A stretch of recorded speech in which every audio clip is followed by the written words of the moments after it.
waxay u sii socdaan sidaad aragtaanba Latin America ayaa la joogaa Brazil ayay mari doonaan kadibna America ayay soo gali doonaan waa gabdho iyo wiilal Soomaali ah oo dhalinyaro ah oo badan waxay u sii socdaan tahriib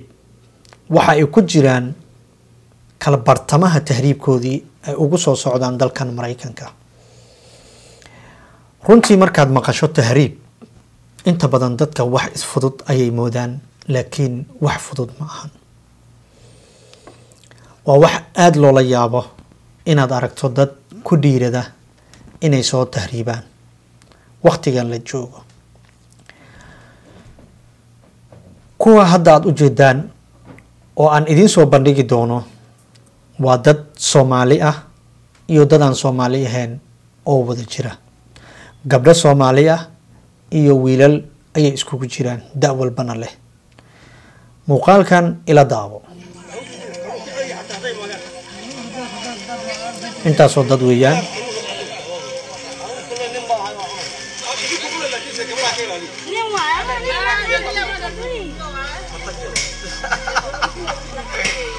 Andrés.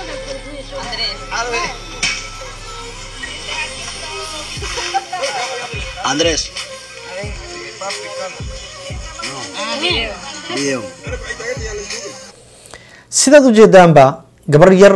ayaa muuqaalka lagu qabanaya aad u daayar qofka duubay aniga ma aqaani laakiin waa la duubay dadkoo dhan oo lagu qabanaya Soomaali idadan Soomaali ahaynba tahriibka iyo ku wada jiraan waxa meesha ugu qoran Latin America Brazil to America ayaa ugu qoran waa dad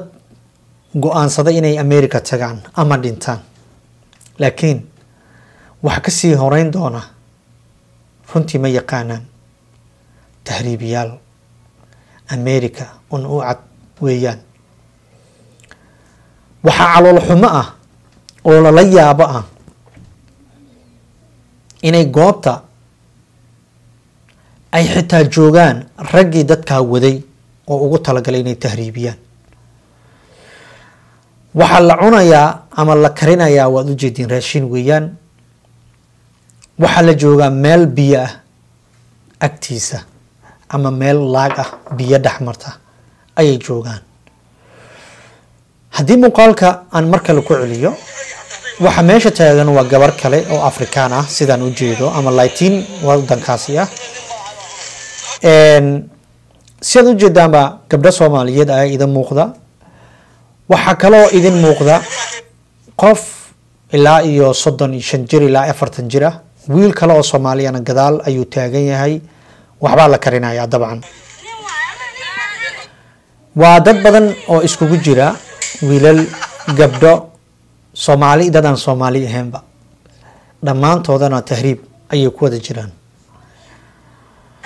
sida muuqaalka ku qoranna Mareykanka ayay u soo wada socdaan iyaga oo Latin America inteedii kale Brazil soo wada maraya